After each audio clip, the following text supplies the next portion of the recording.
K-pop is not about the vocals. It's a statement that I've seen used time and time again by people in my comment sections and under many other videos I've seen. My channel's focus is on discussing singing related topics in K-pop, so that probably explains why I have personally encountered this phrase many times. So together, let's analyze the K-pop isn't about the vocals train of thought. Honestly, who cares about singing in K-pop? K-pop isn't about the vocals. K-pop doesn't need vocals. Why not? Idols are in fact musical artists. They record music. Sometimes they write and even produce songs. They perform sad music live on stage. They sell albums. Maybe it's not directly them, but you get the point. You would naturally think, I assume, that singing is a big part of K-pop because it's a music business.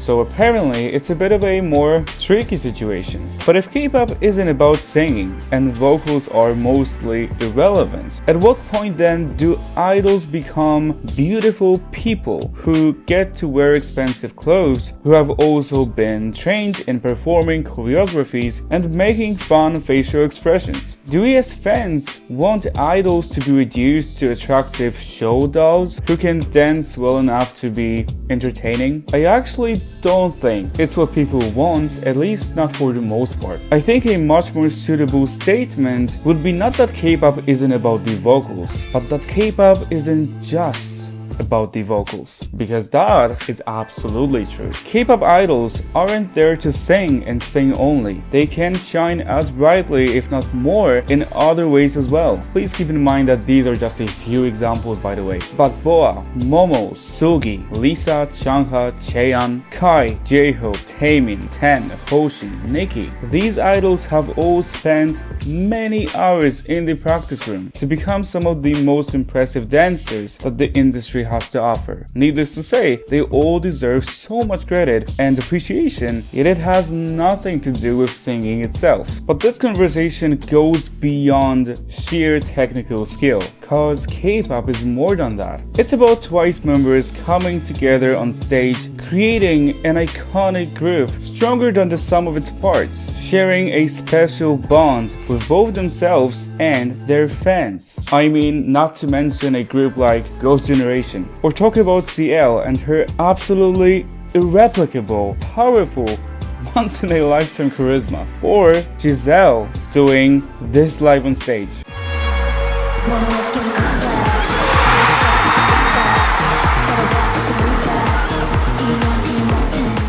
Her singing is not particularly impressive here, it's not even meant to be, but she was fantastic here. That's a star, and that's what K-pop is about too. K-pop isn't about the vocals. Well, yeah, because it's not even just about idols themselves. Behind what we see as K-pop, there are entire creative teams who help to make all of it happen. The industry needs writers, producers, and engineers who make a crazy song like Dash come to life.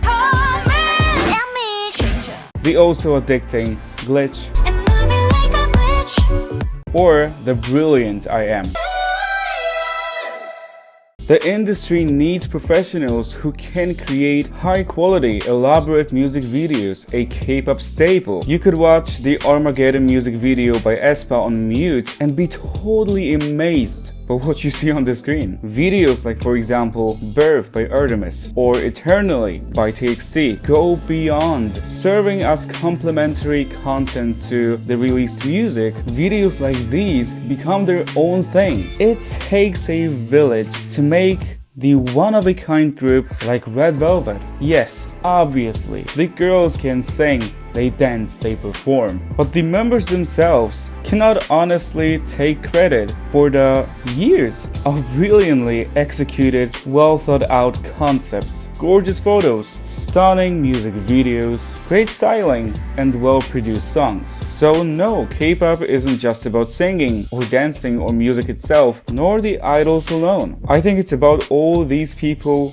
we see and don't see coming together, creating a brand and an entire culture that is K-pop. Here comes a more personal, spicier section. In my experience, however, I mostly see the K-pop isn't about vocals argument as a defense used to deflect criticism. No matter how you're gonna put it, stans have a strong aversion to any form of criticism. An ex-idol or group has vocal issues? Well, it doesn't matter. K-pop isn't about vocals anyway. I'm afraid that the reason behind the K-pop isn't about vocals, rhetoric, doesn't go often much deeper than that. Whenever I see this statement, to me, the underlying message is we do not want to hear any non-positive feedback. We don't want to know. Stop digging into it. Leave us alone unless you have something good to say. Stans feel personally attacked, personally offended. Their immediate natural response is to shut down criticism because they cannot handle it. They cannot react to it in basically any other way. So let it be clear, K-pop may not be about vocals to you. You may not care about vocal technique in the slightest. You have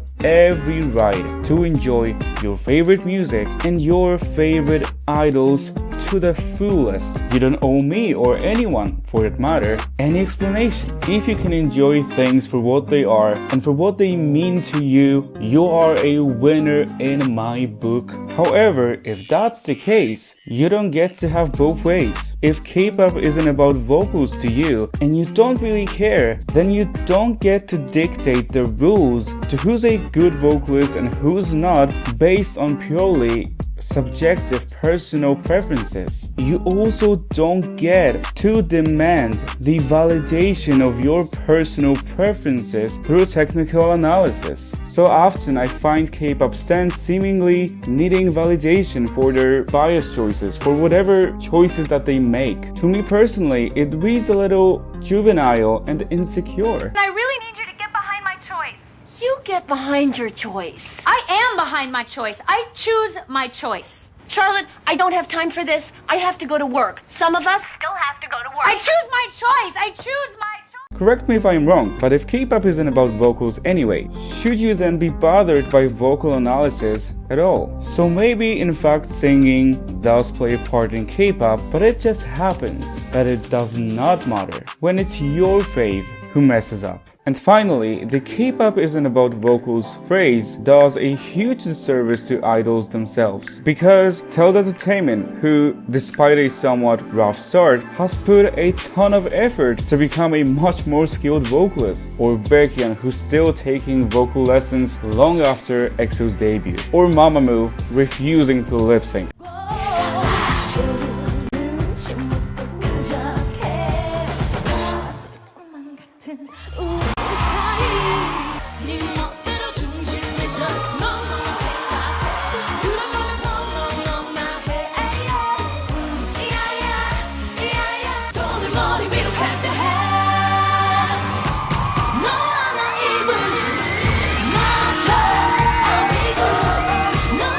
Idols like Taeyeon, Luna, Wendy, Yuju, and more, who over the years have consistently been delivering impressive, often challenging vocals.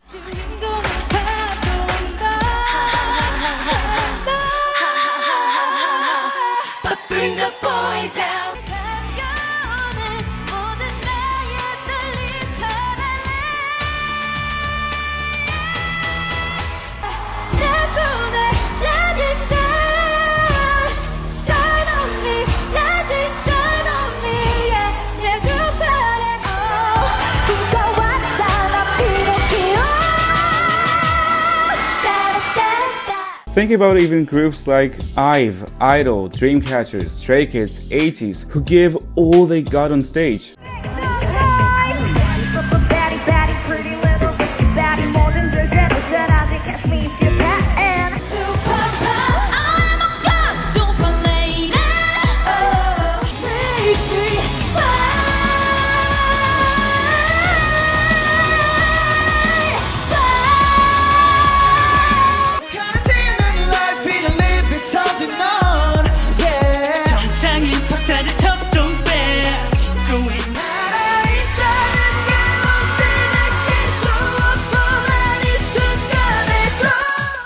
saying K-pop isn't about vocals is ultimately dismissive to idols who do their best to deliver the strongest vocals they can in the moment. Even if it seems like the more current K-pop vocal standard is often disappointing, dismissing the singing aspect in K-pop altogether won't lead us anywhere. No, K-pop isn't just about vocals, nor is it meant to be, but I personally will stick to believing that among fun, bright colors, polished production, beautiful visuals, styling, creative choreographies, there is still space left for good vocals in K-pop. I hope it's not just wishful thinking. Also, a reminder, you have free will. Don't forget to use it fully to enjoy things you enjoy. Just to be super clear, even though it might seem like it at points, this video is not by any means a defense of my channel in particular. I'll be the first one to say, my content is flawed, even though I am doing my best, but trust me, that is not what we're here for. Also, I would like to give a shout out to channels like Mira, Winter Rose, Teju, and Chojumi. Their work continues to inspire me. Some of my more casual videos would not exist without them. So big